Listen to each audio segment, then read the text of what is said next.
Boom! Welcome into Sports Bet Betting Insight today. Pauly and Teddy. New week, Monday, May 15th. Deep dive.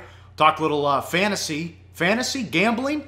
Teddy will break it down coming up in the play of the day. Loser on Friday. The winning streak is over. Teddy tried to talk me out of the Wizards. My fault on that one. We should have been against Matt Harvey in his first start back. Big game breakdown at Game 7. Does it get any better than this? Winner goes on to the Eastern Conference Finals to take on the Cavs. Bad beats, bad bets, bad for the books. A bad beat right off the bat. Spurs money line plus $5, 78-55 with 7 minutes left in the third quarter. Teddy, Kawhi leaves, 18-0 Golden State run. Thank God they didn't get the money, but they win the game and take Game 1. Some staggering numbers here with Kawhi on the floor and off the floor in this game. No question, Pauly. Look at the numbers. The graphic here shows it real clearly. After Kawhi went out, we're talking one-sided dominance. Every statistical category dominated by Golden State. And look at the plus-minus numbers here on this graphic. I mean, real clear. You know, Kawhi's in the game, San Antonio plus 21. Kawhi's out of the game, San Antonio's minus 24. All of a sudden, and it's real interesting, we say, oh, the MVP vote. And the MVP vote's going to be between Westbrook and Harden. One of those two guys is going to win it. You ask me, after watching the playoffs so far, man, Kawhi's made a case. He's made a really strong case I don't think he had at the end of the regular season. The Spurs were hopeless without him, Pauly. They really were. Yep. You know, it's the supporting cast no-showed for Golden State. Klay Thompson was 2 of 11, but Curry and Durant went off. Curry had 40 points. Durant had 34. ESPN Stats and Info, Curry and Durant combined for 74 points. Their most as teammates, and I love it when I'm right. Boy, Mike Brown. I mean, I don't know if it's Brown and Kerr or just Brown, but he continues to put that shitty lineup out there to start the second and fourth quarter. That lead went from San Antonio 14 up to 22-23 with 7 minutes left in the second quarter. When Klay Thompson can't shoot well, that lineup stinks that he puts out there to start the second quarter, and the Spurs ran him out. What do you think LeBron's going to do if he does that? Probably more of the same, but when all said and done, it's a bad beat if you had San Antonio on the money line. You had San Antonio plus the points. No harm, no foul. But from a series price perspective, when all of that money came in, I mean, we're talking about a boatload of money coming in on the Spurs to win the series. Well, that price gets readjusted in a hurry with Kawhi. Very, very questionable for Tuesday night's Game 2. All right, here we go. Some major meltdowns by bullpens again, right? And how about a Moose? Let's start with a full weekend Moose. Look at the picture of this fella. How about that? Look at the big guy. Friday, Oakland led 2-1 in the ninth. They lost 5-2. Gallo had a walk-off bomb. Saturday, A's led 4-2 in the seventh. They lost 6-5. Sunday, they led 4-2 in the seventh. They lost 6-4. A's bullpen weekend ERA, 19.28, Teddy. Yeah, and they deserved every bit of that 19.28. It was downright ugly. I mean, we don't get an opportunity. This is, and you know, we've put a bunch of Moose pictures up. I think this might be the one that most exemplifies the Oakland A's this past weekend. That bullpen was a disaster. It didn't matter which day you had them. If you back the A's in Texas, yeah, the Moose is on you. There's another one. The Mets were $1.50. They led 7-1 in the sixth. Life without Familia. Here's a good look at it. 8-3 bottom of the seventh. And the Brewers kept coming back and coming back. A 3-run shot off Reed was the final blow. Brewers 11-9. And then the Mets kept on tacking on runs, which is the funny thing about it, you know. It goes from 7-1 in the sixth, then it's 8-3 in the seventh, then it's 9-6 in the eighth. You know, ESPN Stats and Info, great numbers here. Entering yesterday, teams trailing by 5 or more runs in the seventh inning or later were 29 and 3,389 over the last 5 seasons. Doesn't happen very often. That's a tough beat if you had the Mets. But that, as you mentioned, Pauly, may be what life is going to be like for New York without Familia to hold down that closer's role. There's another one with the Nationals. They were $1.80. They led 3-1 in the ninth. Phillies come from behind. Kelly blows it. Yeah, Kelly, not one of my favorite relievers, came in to get the save and then allowed 4 of the 5 batters that he faced to reach base. And Coda Glover comes in and gave up 2 more hits before finishing out the innings. And, of course, Kelly pitching back-to-back games after coming off the DL on Friday, which is totally a Dusty Baker type of move. Quote, "It was a quick turnaround. I wasn't 100%, but we don't pitch 100% every time out. Bottom line is, in that situation, I want the ball there. and I got to do my job, and I didn't. So that's on me. Maybe it's also on your manager. Yeah, but those runs, 3 runs for the Phillies, weren't enough to get the money for the over bettors, and that goes right into bad bets. Phillies Nationals over 8.5 to 9.5. They got some life with that bad ticket, but couldn't cash there. And Pomerantz lit up at home. 30-cent move on the Red Sox up to $1.70. Pomerantz and Fenway, you know the deal. Yeah, no doubt. And let's go back to Phillies Nats for just a minute. That's a huge total move when you're talking about through the number of 9. That game got bet from 8.5 to 9.5, and 9 a key number when it comes to MLB totals. 7 and 9 the most important. It'll take, oftentimes 25 or 30 cents worth of juice before books start moving to 9.5. So that was dead wrong despite that late Phillies rally. And, what do we say about Pomerantz? He did leave early. He had a triceps injury. But, man, he labored through every one of those 3 innings. He needed 57 pitches. 6 of the 15 batters reached base. Of course, the Rays blew it open with 7 runs against the Red Sox bullpen in the 9th. Bad for the books. 30-cent move on the Indians up to $1.70. They won 8 to 3. And the White Sox, 15-cent move. They won 9 to 3. But hang on a second. That was against Weaver, which I don't blame people for backing or going against Weaver. Padres 0-8 in his starts. He actually pitched well. An 8th spot for the White Sox in the 8th. Yeah, the Indians, that offense had been dead. They've been ice cold. Finally broke it open. A 9-run scored in the first 3 innings. Cleveland has been an underachieving offensive team. Maybe they'll help them break out of their funk. We'll talk about more of the Indians when it comes to big game breakdown. What do we do? Do we call it a bad beat for the Padres bettors? Well, there weren't many Padres bettors. So the money came in on the White Sox, and San Diego is now 0-8 with Jeff Weaver on the hill. They're minus 45 runs in those games, but he pitched really well yesterday. Only about 1 run through 6 innings. It was that bullpen meltdown that makes Weaver look bad, but he pitched well enough to get another chance, which means you can count on bettors fading him once again when Jeff Weaver goes to the hill. Up next, big game breakdown. Game 7. Who's going to the Eastern Conference Finals? And Archer and Carrasco coming up on SportsBit. Betting Insight today on SBRPicks.com. Go to SBROdds.com. Browse, compare, and shop live odds available at top online sportsbooks. Back on SportsBit, Pauly and Teddy. Betting Insight today. Time for big game breakdown. Live odds, SBR odds, and Sportsbook Review. Make sure you're betting with a trustworthy shop out there. Check out the Sportsbook Review rating guide. Game 7, 5 o'clock Pacific. Celtics seeing some 5s now. It opened 4.5. Total down to 209.5 after it opened at 212.5. Game, you see the graphic here of all the scores in the games so far in the series. The entire season between these two teams, home teams 10-0 straight up, 9-1 ATS. The 1 came in Game 6. How about some Game 7 betting trends, Teddy? Yeah, okay. So the thought process here, and I went back 9 NBA postseasons, took a look at some work over at Covers.com.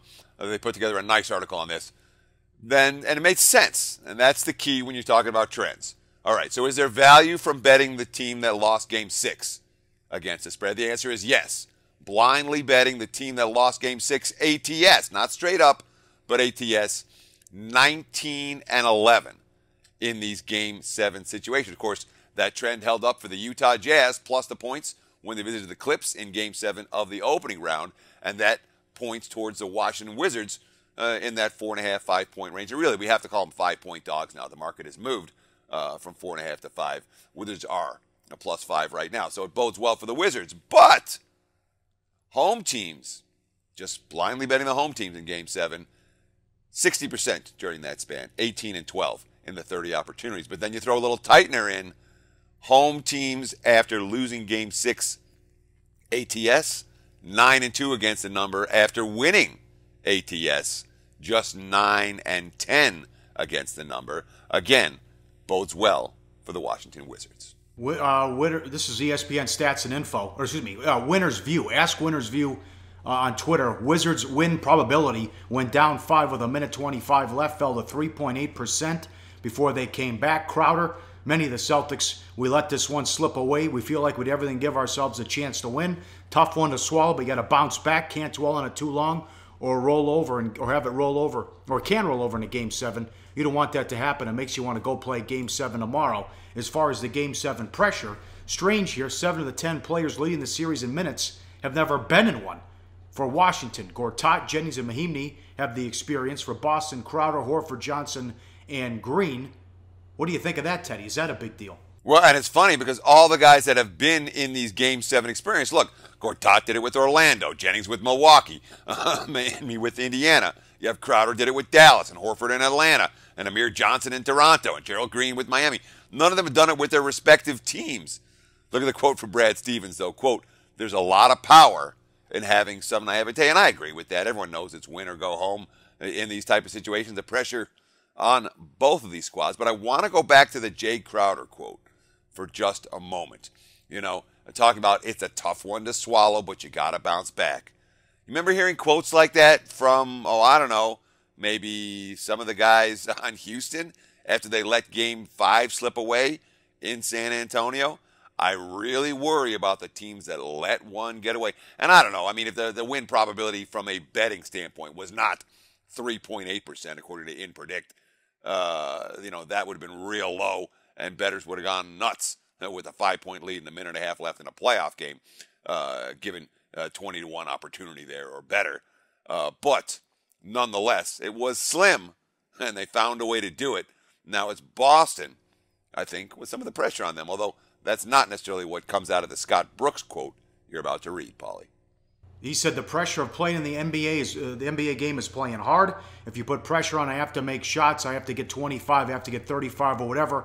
You're probably going to set yourself up for maybe not a ton of success, but you just focus on playing hard and trying to take care of your teammates. I think that's the pressure that needs to be applied on everybody. If you can do that, you can live with the results. End of that quote. Now, it comes down to the 2 point guards. Wall hit the biggest shot of his career, the 3, to get it done in Game 6, but he's been 30 of 85 over the past 4 games.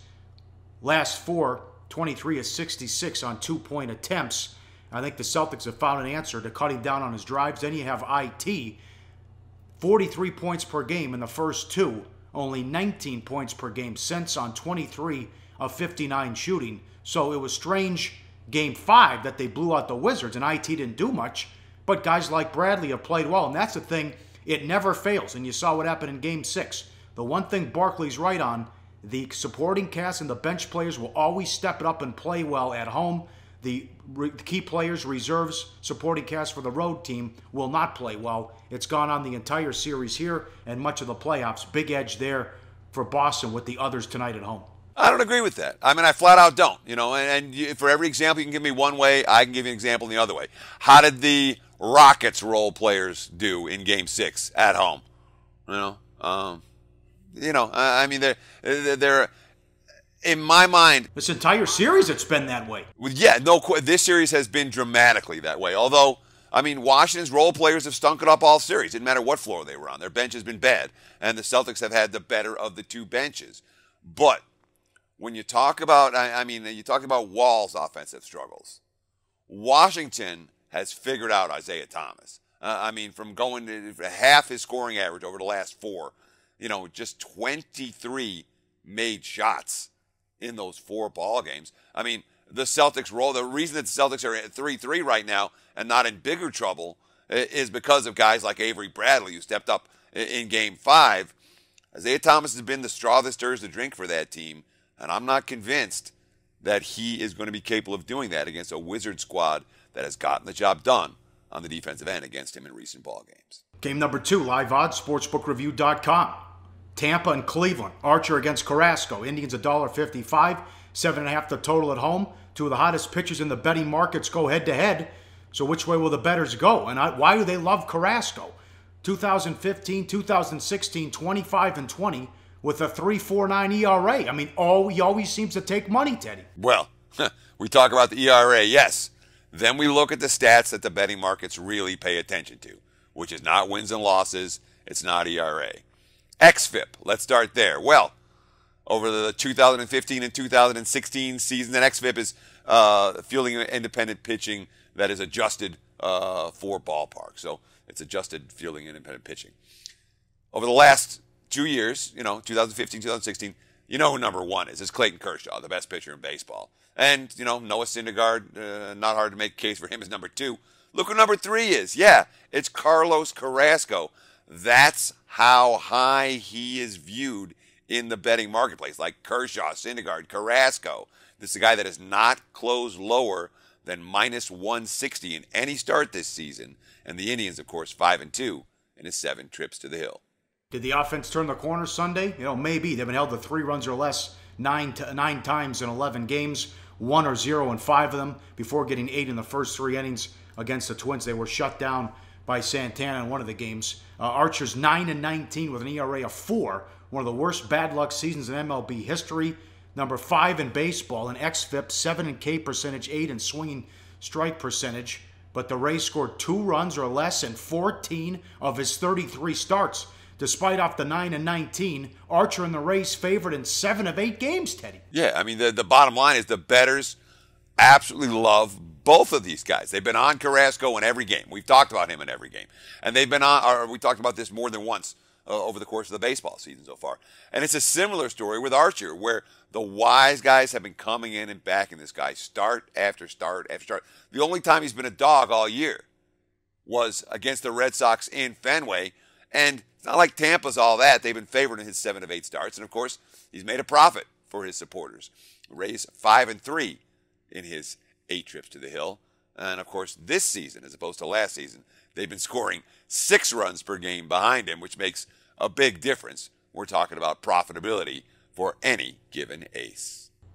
Up next, the blurry line between sports betting and fantasy, and the play of the day on SportsBit. Betting Insight today on SBRPicks.com. Research before you bet. Be sure to check out SBR Picks for the best game predictions, breakdowns, and much, much more.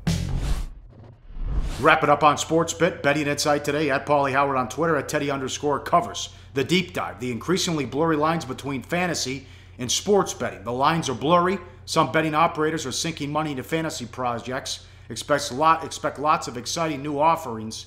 A guy leading the way has been Vic Salerno, who used to run books out here, sold it, made a killing, and now he's involved with fantasy, Teddy. There's been a lot of new news here and developments in the last week. What do you have? Yeah, I mean, basically, we've got action going on all over the place. You talked about Vic Salerno here in Nevada. Of course, he ran the Leroy's Race and Sports Books, and he hired a handful of big-name bookmakers. Their marketing is called U.S. Fantasy. As a pari-mutuel wager, there's no risk for the books, and allow bettors to essentially parlay fantasy combinations together. Then we have Atlantic City, where Resorts Casino is about to launch a new product. That's another one that's really testing the boundaries between sports betting and fantasy. Their product's called FastPick, and that's banked by the house, but it's essentially a fantasy sports parlay game that may be the closest thing to sports betting available outside the state of Nevada. And then there's Paddy Power, who's getting into the mix. On May 10th, just last week, they announced their entry into the daily fantasy sports market in the U.S. They bought a site called PlayDraft.com, and it's mobile, and it's a differentiated product, and it's something that they're looking at as Paddy Power continues to grow in influence around the global community in their sportsbook. So we've got a bunch of different products that are coming to market just now, one Atlantic City, a couple here in Nevada, that are likely to change and continue to blur that line, Pauly, between what we call sports betting and what we call fantasy. Yeah, sure, and you have Kraft and Jerry Jones in bed with the fantasy DFS as well. The thing with Salerno's, it was explained to me here, they have it at the South Point, too, with the pari-mutuel. You assign a number to a quarterback, like with fantasy. Brady would be number 2, Eli Manning number 3, and you just do it like a horse race. You'd say box number 2 and number 3, for example, Brady and Eli. They have the 2 biggest Sundays, and then if that happens to hit, that's how you get your ticket. I thought that how that's interesting how they do it. What do you make of all this? Well, I mean, and the different games have different rules. Here's from FastPick. Coming out of Atlantic City. Quote, "We wanted to get something as close to a traditional single game play as we could, but still have it be compliant with fantasy rules. I think this is as close as it gets right now, because it's essentially a fantasy parlay wager. You're selecting from 3 to 10 heads-up matches selected by FastPick, and then you got to pick the player that scores the most fantasy points in each matchup. Now, the Nevada products aren't necessarily as easy to differentiate or to put into how am I trying to say this? The Nevada products aren't necessarily in that exact same space, but the concept of parlays and long shots and betting a little to win a lot is very common with all of these offerings. And unfortunately, for bettors, look, I mean, we like the concepts where there are positive expectation wagers. We like new products that books are offering. We don't need glorified versions of parlay cards for fantasy. The derivative betting off the point spreads is going to be very, very difficult to earn a profit from when you're talking having to hit 5, 6, 7, 10 of these things together in order to make any money, especially when you're talking about pari-mutuel money where the books take their cut right off the top. Anything you want to add or play of the daytime? Well, I mean, just I think you made an excellent point about the lines are blurring and the money. I mean, the sports books are legitimately sinking big money into some of these fantasy projects. So we can and should expect a lot of exciting new offerings. We'll do our best to review them right here. All right, money time, play of the day. Winning streak came to an end on Friday. That is my fault. So you take it away. What are we doing? Oh, it's your fault. Look, we're a team here together, Pauly. Sometimes you talk me out of something. Sometimes I talk you out of something. One of us has a strong opinion. We usually let it ride. And this is one where I probably talked you out of it because my stronger opinion here is on the Washington Wizards plus the 5. Game number 7-15.